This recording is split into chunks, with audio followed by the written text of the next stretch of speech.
to receive some response from the speakers.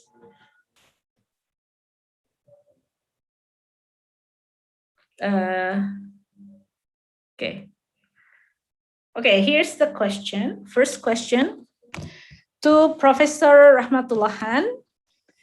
I was a student at Iamp Department of Psychology in late 1990s, and I don't remember the courses you mentioned were offered to undergraduate students. Could you kindly elaborate reasons if you are aware of any? Prof. Rahmatullah. Yeah, 1990s. Actually, only 1 or 2 courses are offered for undergrad. But mainly those other courses are actually, from what I know, are actually offered for the postgrad students. So that's why maybe you can't recall those courses. Maybe I think Dr. Alizi is not here. He has some. Otherwise, he would have given can answer correctly. Because I was very few. I joined 93 and then I left for my master's. Sorry, I left for my doctorate 94. And then I came back 97. So when I was, these are actually this part of the presentation was prepared by Alizi. So he was a student when, in fact, when I joined, he was still completing his bachelor's, because he has a double degree, in revealed knowledge and also psychology. So so that's why I think maybe you can't recall some of these courses. There were some changes also actually at that time. But for undergrad, I think there was only 1 or 2 courses on Islam and psychology, or Islamic. That's why, like I mentioned, the changes that happened there. I hope I answered that question. Thank you, Professor Rahmatullah. Committee, please, maybe next question, if there is any.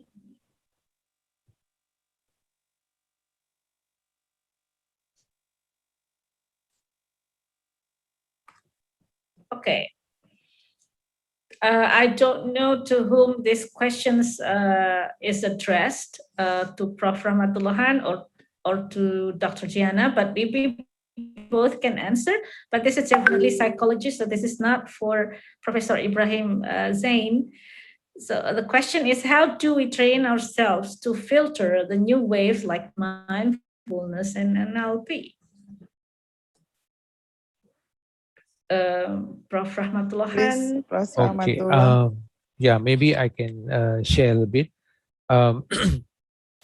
Sometimes some of some of our Muslim psychologists, where I say general Muslim psychologists who are not real, they don't understand, they don't read, they don't study more to know that these are actually where are these, for example, mindfulness have started. You see, I sometimes I see also some of our psychologists who are are talking about it without actually understanding the roots of all these techniques. For example, NLP is a pseudo psychology actually. Even for example, if you look at, there were quite a number of studies have been done by even Western psychologists to show this NLP and other pseudo psychologies. That's why, for example, if you look at what Prof. Ibrahim said, mentioned about what you call characteristics of the Islamizer, Islamization of the Islamizer, you will notice that actually we need to master the what you call the real thing, the what you call the Western concept, Western studies of the psychology will dispel all these things. You don't need Islamic psychology to dispel some of this pseudo psychology. So but as far as mindfulness, I think, yeah, because this is something that is, the Western, they are, what you call, they are, amazed by this new, concept of spirituality and all that. So we have to actually give information on the real information. We have to, you know get them to really understand where is this coming from, what is the concept, the true concept of this mindfulness. Is this what will this help therapy? So I think we have to be what you call knowledgeable, and also we have to know our stuff, in order to dispel some of these things. Maybe Prof. Ibrahim, you want to add something?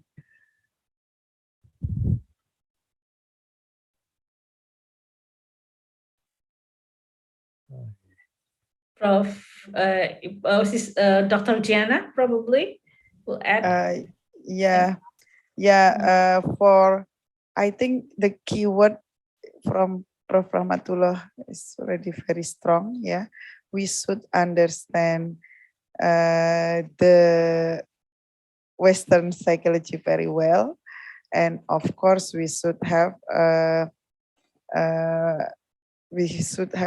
very profound knowledge in Islamic concept, because like Prof. Rahmatullah, you don't need Islamic psychology to judge actually it is pseudoscience or not.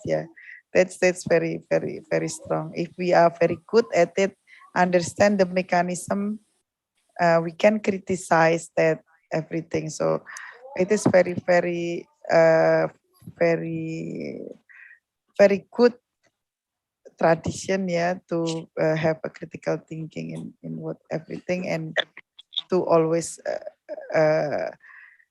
search for knowledge with very enthusiasm, and of course with the Islamic worldview. Can I add something? Sulaiman Derin speaking here. Yes, please, Prof. Especially in Islamic culture, in Sufi culture, we have a lot of concepts like muhasabatun nafs, muraqabah, ihsan, which are all about deep contemplation and deep mindfulness. Actually, we should develop our own paradigms of contemplation. Then we can easily see the other techniques are not really that helpful. For example, in mindfulness and in meditation, most of the time they empty the mind so as to relax, Whereas in Islam, we don't empty the mind. We fill it with useful and beneficial knowledge, So when we look at the stars and we see the beauty of it, then we understand there's a creator behind it. And this creator has rules for us so as to help us. So I think we should turn back to our classical culture of muhasabatun nafs, self-interrogation, muraqabah, self-checking, and also ihsan is that to lead a life that you are under a divine camera. So I think as Muslim psychologists, we have a great job of, bringing these classical concepts to modern life. Thank you. Thank you, Prof. Derin. That reminds me of the statement from Abu Zaid al-Balhi that Prof. Malik Badri translated, because he said that for Muslim, mind is filled with knowledge. And Abu Zaid al-Balhi said, knowledge is the best medicine. Thank you.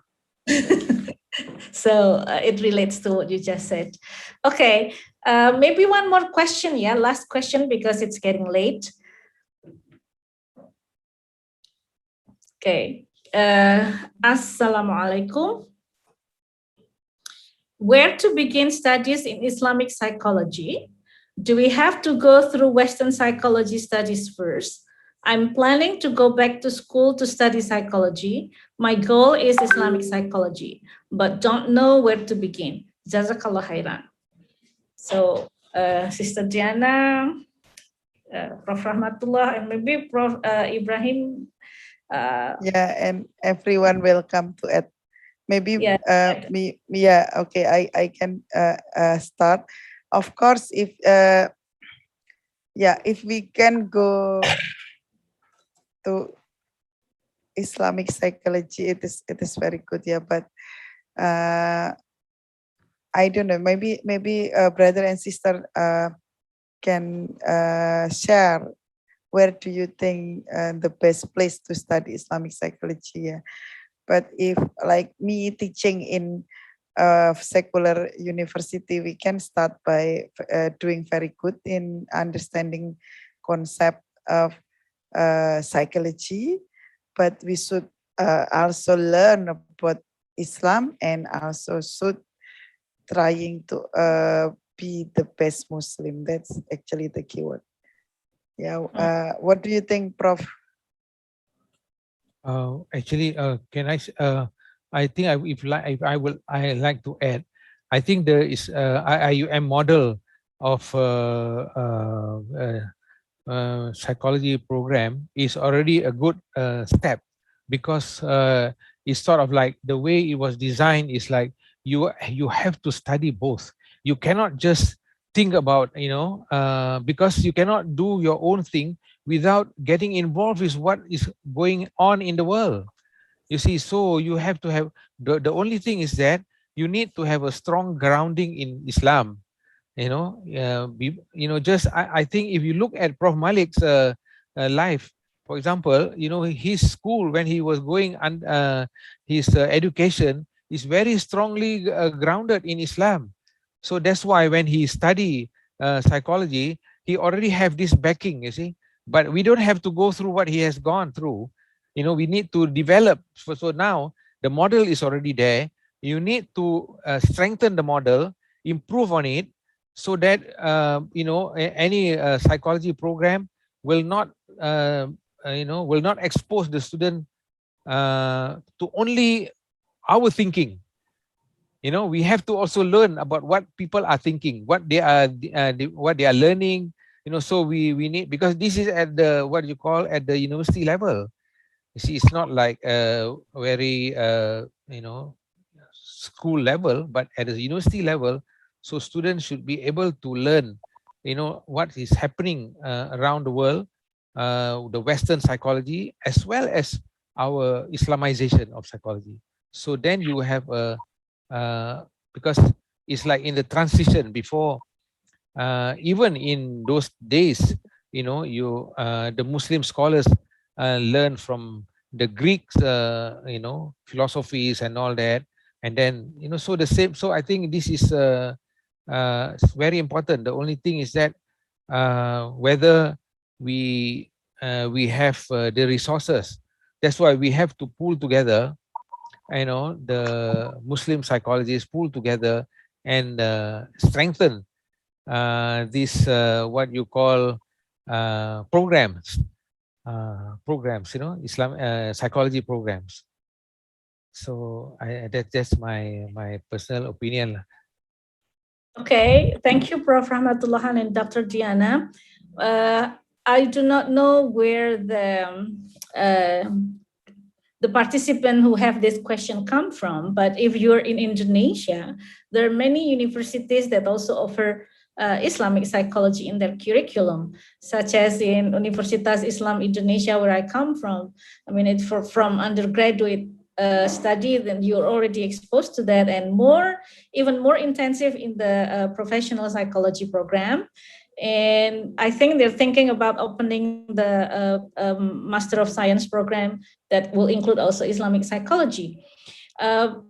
If you're at the graduate level, I think Dr. Bagus is opening students for a dissertation for Islamic psychology. So welcome aboard for that. Yeah, he will be Sister Diana. Is this correct or not? Please, Sister Diana, Dr. Diana. Yes. Yeah, Yes. right. You and Dr. Bagus are promoting students who do dissertation on Islamic psychology. Yeah. Yeah, inshallah. But that is at doctoral level. Yeah. So I don't know where the participant is is at for the level of study and where she or he comes from. There is no information on that. So please, you can contact us if you're in Indonesia, yeah, or maybe you're in a country somewhere near Indonesia and would want to study here. We're opening, not opening, we have programs in the undergraduate. And if you happen to study at universities, state university that doesn't teach Islamic psychology, there will be open classes like Dr. Bagus is having this Insani courses, yeah, very routinely every semester at the masjid with students, yeah, at Gajah Mada University. So it's just some information. So we can always do independent learning, but also some universities have program for that. So welcome aboard, yeah. Thank you very much. For Prof. Ibrahim Zain, actually what he has narrated in our class tonight remind me of Prof. Malik Badri when we had this talk on, he was telling us about his youth when he had to meet a lot of Muslim leaders from different countries. And he mentioned about meeting Dr. Muhammad Natsir, who is the founding father, one of the founding father of Indonesia. And we were so touched by his description about how he met as a youth and how he was invited to his home in Jakarta and how he led prayer and gave a sermon in his masjid. And when he came to our university at Universitas Islam Indonesia, Dr. Natsir was the initiator of this university, was the founder of the university. And Prof. Malik Badri was almost like standing from the seat of the car and saying, mashallah, this is Natsir's dream. And I was almost like crying, like to hear all of this, that his life was filled with a lot of, what do you call that? In Indonesia, we call it perjuangan. Yeah, it's a lot of jihad, yeah, jihad with selfless. Yeah, selfless and with many Muslim leaders. And I think once that was a very important moment for myself, yeah, because I was deeply touched, and there's this such person connected to other great Muslim leaders, and from every connection he made, and there's something coming out from that. And he took lesson from everybody he met, the Muslim. He was very young at that time when he met Dr. Nasir still. Yeah, so and maybe this is also a lesson from us that, there's a lot of young people in this class now that, it's good to be connected with a lot of Muslim leaders in the world. And I hope that this Association for Muslim Psychologists is one of them, that we can get connected with our brothers and sisters and many community leaders in many parts of the world. I don't know if this is right, Professor Ibrahim, such spirit. Maybe one last thing you would like to say, Prof? Well, I think two things. I mean, as you rightly said, I mean, the one who asked the question, I mean, which program to go to? It seems, I mean, you gave us some of the programs which are relevant in Indonesia.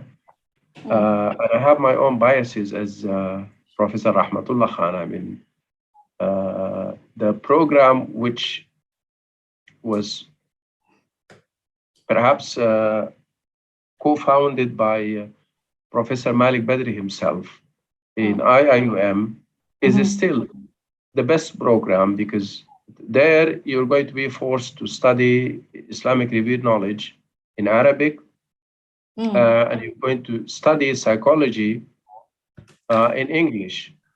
So you will be able actually to go following the footsteps, perhaps of Malik Badri, maybe better than the footsteps that he had taken in his journey. So I think it's still the model of IIUM perhaps would be the best model to be followed. It is because of the linguistic aspect and because of this major minor thing in IIUM. And most important of all, that most of the professors who are teaching in the Department of Psychology, they themselves, the young generations now, not the generation of Rahmatullah Khan. The young generation, they themselves, like Alizi and others, they did their first degree in Islamic revealed knowledge, and concurrently they were doing a degree in psychology as well. So they are themselves participating in the two worlds, and they are the best actually to come up with this idea of Islamization of psychology. Finally, that's news to me that Malik Badri met Dr. Muhammad Nasir, a great Muslim intellectual and leader in Indonesia. I didn't know about that, and he never actually told us about this. So I'll just keep it in my diary about when I'm be writing the biography or the biographical note on Malik Badri. This is a great thing. Yeah, he told us because we went to Islamic University of Indonesia, and it was founded by Dr. Nasir, one of the founder. And Dr. Nasir was the founder of Indonesia, and how Prof. Malik Badri got to know him, and it's a long-lasting friendship after that. It was very touching. For me, yes, it was. Yeah. Okay. So thank you very much to all speakers for tonight's session, and to all participants who have all the patience to listen and maybe taking notes and to have questions addressed, everything. Tomorrow we will still have more sessions to attend, so please come and join again. And I think the committee will get you updated on the time and session. Inshallah, we will start earlier, Bu Emi, tomorrow for paper presentation. Okay. Do you want to announce more detail on that? Yeah. Dear brother and sister, I'm open